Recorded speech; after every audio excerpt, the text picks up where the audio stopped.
radio blast and goes cruising just as fast as she can now. And she'll have fun, fun, fun till her daddy takes the T-bird away. Fun, fun, fun till her daddy takes the T-bird away. Well, girls can't stand her 'cause she walks, looks and drives like an ace. You walk like an ace now, you walk like an ace. She makes the Indy 500 look like a Roman chariot race. Look like an ace now, you look like an ace. A lot of guys try to catch her, but she leads them on a wild goose chase. You like an ace now, you drive like an ace. She'll have fun, fun, fun till her daddy takes the T-bird away. Fun, fun, fun till her daddy takes the T-bird away. All right. Hi, I'm David C. Lowy, and this is Houston EV Hub here on 90.1 FM, KPFT, and kpft.org, or in the archive at that same website. I'm joined this morning by our research producer, Colin Lowen. Good morning. And also my wife, Jane, is filling in for Susie Lovejoy. Jane Lowy will be playing Zap today. Please call in with questions or comments to 713-526-5738. As that intro music may have cued you, the theme for today is fun with EVs, and they really are fun to drive. That's part of it, right, Colin? Absolutely. So when you see some of us driving down the road, we're having fun. But KPFT had a successful fun drive, raising well over $170,000. I'm not sure I'm supposed to say that, but we did well. And we want to thank everyone once again who showed their support for this show and KPFT. Thank you. So here's Colin's cool fact. Today's cool fact is all about the instant torque of EVs. The quickest production car in the world is electric. The Porsche Taycan Turbo GT at 1.77 seconds from 0 to 60.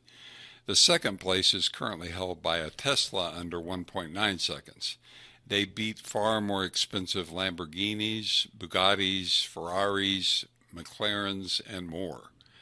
You can race a 7-seat EV SUV at the local drag strip and get way under 3 seconds, and then drive home and take the family out to dinner. EVs are quick and even better, silent. No one needs to know your vice on the way to the grocery store. No longer does loud mean fast. Ninja silent is fast. And when I'm driving down the road and I'm up against one of these very expensive sports cars making a lot of noise out there, I hesitate to embarrass them by taking off faster than they do, but I am tempted. And right now we're going to count the electric cars. This week, Jane Lowy, my wife, and I have been busy with our clickers as we drive down the road. And the number for this week, since last week, is 216. You may not have heard me, but 216 electric vehicles we spotted in 1 week. And we missed a lot of them because some of them you can't really tell. Some are more obvious. But we're going to get right to our first guest because there's a lot to talk about their topics and the fun aspect of them. We're joined remotely by John Metrick. Hi, John. Hello. How are you today? All right. Colin's here with me, too. Hey, John. Hey, Colin. So we want to get right into your area of expertise. Why don't you just let us know something about it and how you got started with it? All right. Well, on the theme of torque, I was up in Canada, and we were watching a drag race of snowmobiles, and this one fella was taking off so much quicker than all the others. I couldn't figure out what was going on. I went over to his pit, and he was running a tiny little 24-volt Hummer motor and three 12-volt batteries, and he was much, much quicker than all the other snowmobiles. And I thought about that for the winter, and by the time the winter was over, I was convinced myself I'm going to build a electric drag car. This was back in 2010, kind of before the whole Nissan Leaf explosion and the Tesla came around. So our very first car we built was a 1984 Pontiac Fiero, and we put two net gain motors in there. They were pretty much like a forklift motor, and those things made 1,300 foot-pounds of torque in that car. Wow. And that car, that little Fiero, would lift the front wheels up off the ground, and it'd snap your head back so hard. We had pretty much back in 2010 like a 0 to 60 of 2 seconds back then. So very, very high performance, and very quickly that car got out of its class. It went to like 9.8 in the quarter and 134 miles an hour, and they said we couldn't race that anymore without putting a tube chassis in it. Well, you've talked with us about cars that are capable of going from 0 to 60 in 1 second flat. How does that happen? So on the street, you're on concrete or asphalt. That limit of G-force is the traction limit of the concrete itself and the tire. That is usually limited to about they call it a G-force limit of about of about 1G. 1G. And 1G is equivalent to about a 1.660 foot, and that's about 0 to 60 in about 2 seconds. That's about the limit of the stickiest Tesla or the stickiest Porsche electric. That's about all you can do. So I assume it's the tires. My wife heard about some of this and said, how do you keep from spinning your wheels? That's right.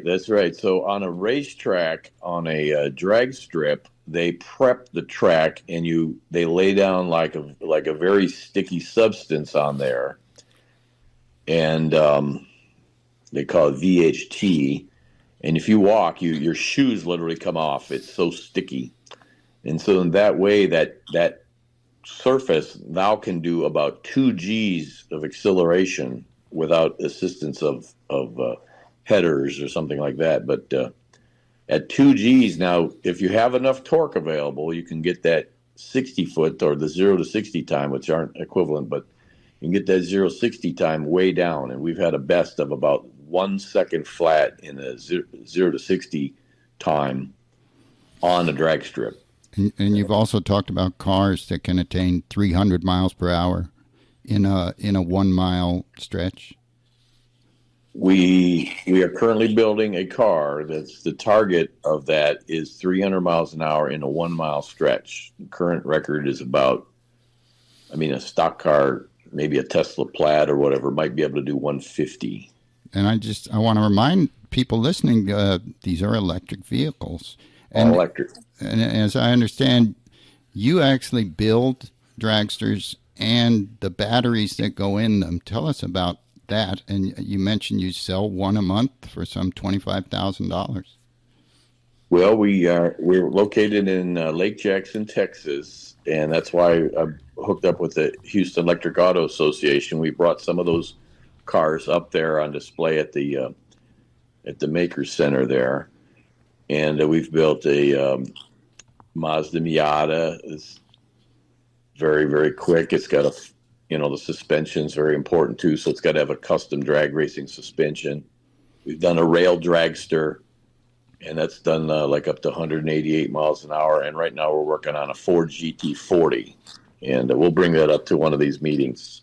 And is it still Lone Star? Is that the name of the company? Lone Star EV Performance out of Lake Jackson, Texas. Yeah, my son and I run it. And you're building the batteries as well. What's special about your batteries? So about 10 years ago, we got to the limit of what the top performance battery was, which was an A123 lithium cobalt chemistry. And they still weren't good enough, I felt. So as I happen to be a metallurgical engineer, and I sent them a specification of how I wanted a set built for me. And I had to buy a whole bunch. I had to buy like $30,000 worth of batteries. And they're custom built with wide tabs and very, very special inside construction. And they do little battery cell about the size of your cell phone will do 1,000 amps. And we're working on one that'll do a peak of 2,000 amps. Now they're empty in 10 seconds, but at that rate, but we've got battery packs that have been up to 2,000 battery horsepower. So what do you call your batteries? The Lone Star Sleeper Cell. Oh. So tell us about drag racing. I mean, what do you do that, and what is that like? I'm doing it less and less. I'm 60 years old now, but I've done all my racing myself, and in some of these cars with the super high torque, like the rail dragster had 3,000 foot-pounds of torque in it, which is beyond anybody's car, any stock car has ever been built yet so far. So when that car takes off, if your head is not fully against the backrest, you will knock yourself out in a quarter inches of gap. That's how hard that car hits. Wow. It's really incredible. So I'm sure this activity falls under the category of fun with EVs. Would you describe Fun with it? EVs. Yeah. Colin, do you have anything for John? Well, yeah, I mean, I'm curious. In Houston, I know of one drag strip over that's still in. I think it's inside the Beltway on the east side. Yep.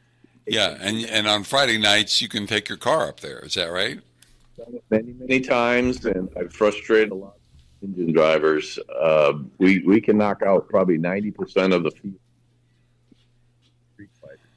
Yeah, we're losing you. I'm sorry.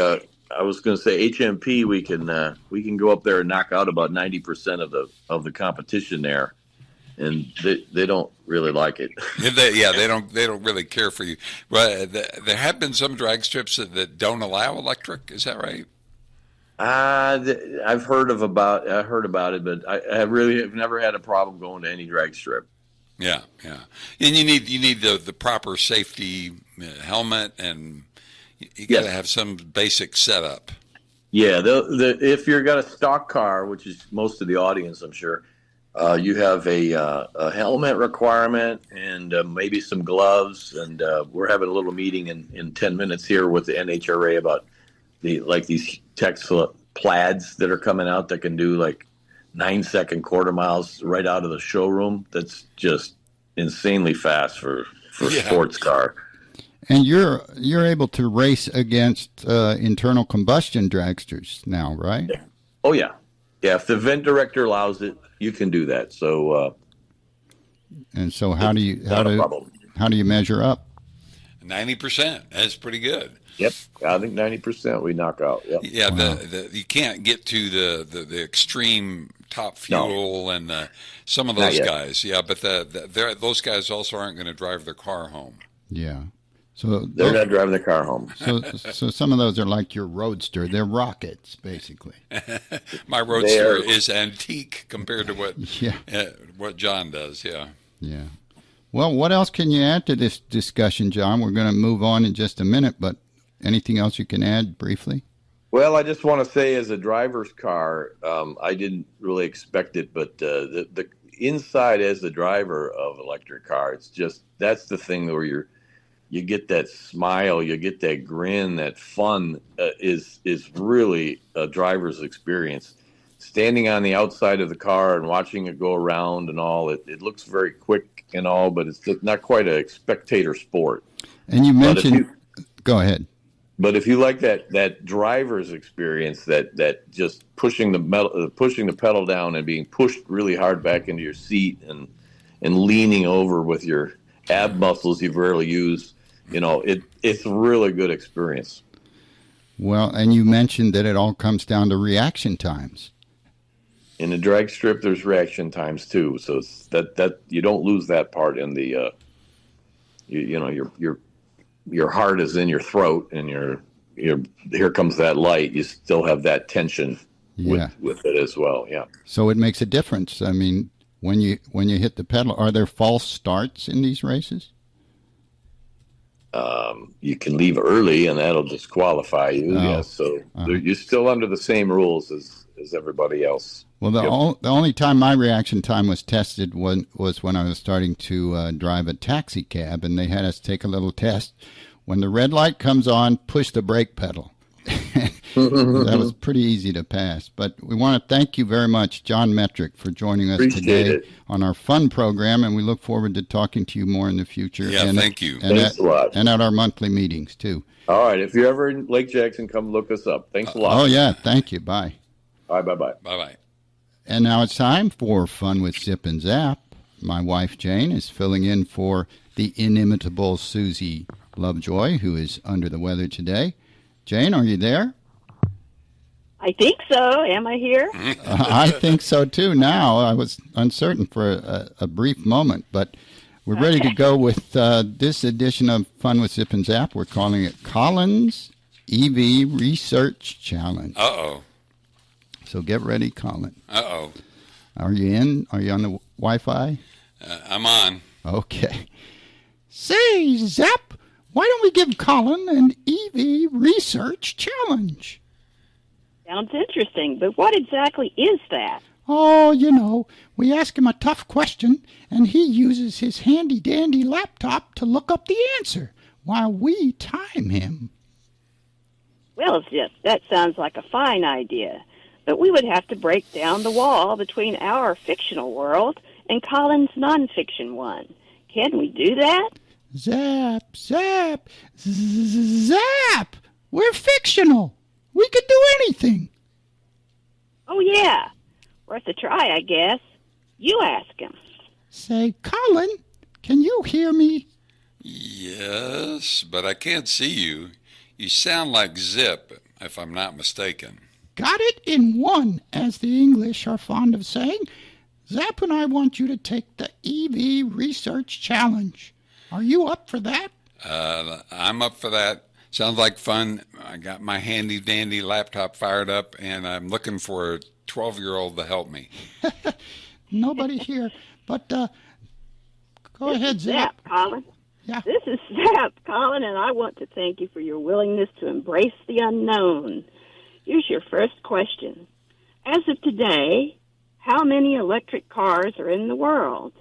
We'll sing some appropriate EV Research Challenge music while you hunt for the answer. And remember, we're timing you.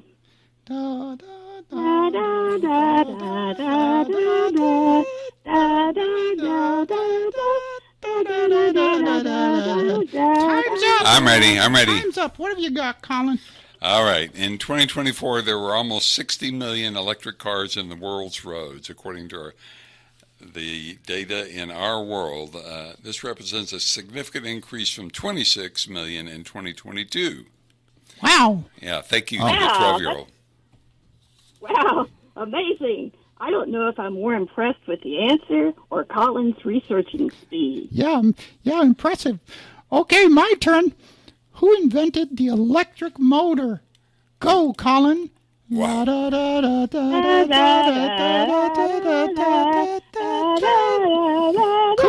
Cool. Okay, I can't take any more of this. Cool under pressure. Colin, your answer? Colin is not even distracted by our singing. But So Colin, your answer? the electric motor was not invented by a single person, so Michael Faraday is credited with building the first primitive electric motor in 1821. Thomas Davenport, a blacksmith from Vermont, also contributed to a more powerful electric motor. And guess what? Nikolai Tesla is credited with developing the AC induction motor, which is very common in EVs these days. wow, that name sounds familiar. Interesting. I'll have to learn more about that. It is Finally, and maybe you won't have to look this up, Colin, please describe one-pedal driving. Colin? one-pedal driving is, I think it's one of the best features of EVs. So when you take your foot off the gas, the car slows very quickly. And it's because it's using that extra energy to recharge the battery, and it saves your brakes. So I can't remember the last time I actually changed the brakes on an EV. It becomes a non-issue. Well done. That sounds very useful. And, as you say, easy on the brakes. Colin, we are impressed with your researching skills and your general knowledge. For that, please accept this well-deserved audio pat on the back. Yeah, Colin! Oh, yeah! All right! Okay, more show, more fun. Thank you, Colin Lowen. Thank you, Jane Lowy. And I think it's about time for Jane to go to work, but she's still got a few minutes to enjoy the fun version of our show. And we're going to go straight to our other guest today from Austin, Texas chapter of Electric Vehicle Association, Lawrence Najjar. Are you there, Lawrence? Good morning, Colin and David. Good morning. Jane. Yes, I'm here. All right. So this is all about fun, and I know you're all about that too with your group. Lawrence's group, along with Aaron Choate, have earned the distinction of being named the top Electric Vehicle Association of the South. That was done at our national meeting in New York just back in May. So tell us, what makes your group so much fun, and why did you earn that award? I think we're trying to do more social events, and we already organized one, and we did a second one just last month. So the event that I organized was an EV road rally scavenger hunt. And so the idea was to drive from a starting point, which had EV chargers, to a destination at a restaurant with a little bit of character, like a nice view, or someplace with other activities to do nearby. But along the way, instead of the typical rally where it's timed and you go from point A to point B in like a caravan of similar cars, I asked people not to time themselves and instead answer 60 questions along the way. And the questions were about landmarks they saw along the way. You know, what color is the trailer on the right? What animal is on the mailbox on the left at 2020 Main Street? And it was really fun. And Aaron even was able to work with the the Electric Vehicle Association, to get a little bit of funding to award some prizes. And I understand at first you made the questions too difficult. Your wife objected to some of that. Yes. Yeah. At first I thought I'd make it more competitive, so there'd be a lot of differences in the scores, so it'd be a really big achievement to do well. And then when I created 120 questions. And then when I did a test drive with my wife, she was really mad when she missed a question. Some of the questions were too close, like some of the landmarks were less than a minute apart. So when she was busy writing down her answer, another one would whiz by. So she was really mad about that. And she said, it should be about fun. It should be about me winning. She says, I want to get every question. That's the fun, you know? She's a little competitive, maybe. It's like, I'm not driving an hour looking out the window unless I have fun and get most of the questions right. Well, it was fun for me riding along with you, knowing that you knew all the answers, and I was still missing some of the things, so you kind of helped me along. But you're already planning your next rally, possibly for the fall. How is this going to be different? Well, it's going to be similar in the sense that it's going to be about an hour long, and it's going to go from superchargers in Austin to a nice rural town. The first one was to Bastrop, and the second one is going to go to Taylor, Texas. What's going to be different about it, of course, is the questions. So I try to go through a rural area that's kind of pretty and has things to see, like the colors of houses, or what color is the truck that's derelict on the right, that sort of thing. And the destination is going to be the old 1912 Taylor High School band room. Oh. So it's got a lot. I don't know if you've been there, but it's got a lot of character. Some of the old band instruments are made into lamps, and they're hanging around on the ceiling and that sort of thing. And then I learned a lesson and found some more local attractions. So Old Town Taylor is worth a walk to window shop or go in and see some of the stores. Also in the actual old Taylor High School. So this is an off parcel. The band room, they separated it from the regular building, I guess, to not disturb the students as much when they practiced. But in the actual 1912 Taylor High School, they've converted to a mall. And it's really, really cool. The old classrooms are individual stores. Like there's a candy store and there's a women's clothing store. Wow. And Nice. it's walking distance. Yeah, it's a really good repurpose of a really solid facility. Well, you're doing other things. You've talked about some of the first meetups you've had. It's something that our group is doing monthly lately. And Got one coming up on the 29th. And so you talk about other fun activities that you like to introduce into the club. What are some of your ideas on that? Because I'm interested in that too.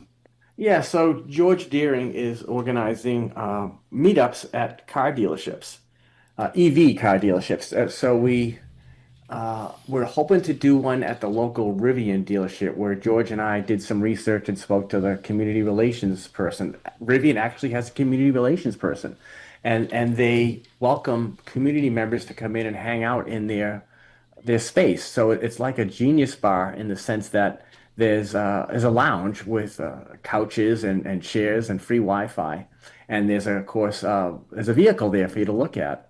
So we're making a lot of progress with Rivian because they're set up and they encourage people to do activities at their facility. Well, And what we hope, there's always go ahead. there's always too little time to talk with you, and I hope to talk with you privately more about developing fun ideas. But thank you for joining us today, Lawrence. I'm sorry it was so brief, but Oh, no worries. Yeah, but thank you for having me on my show. Yeah, On thank your you. show. I'll talk to you, Colin. all right.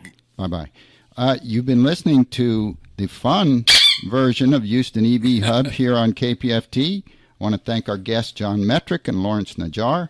Thank you to our research producer, Colin Lowen, and to our special guest star this week, Jane Lowy, filling in for Susie Lovejoy as Zap. Here's a nod to Rico and our trainees in the booth. I haven't met you yet. I'm David C. Lowy. Whatever you drive, please do so safely, because better driving saves lives.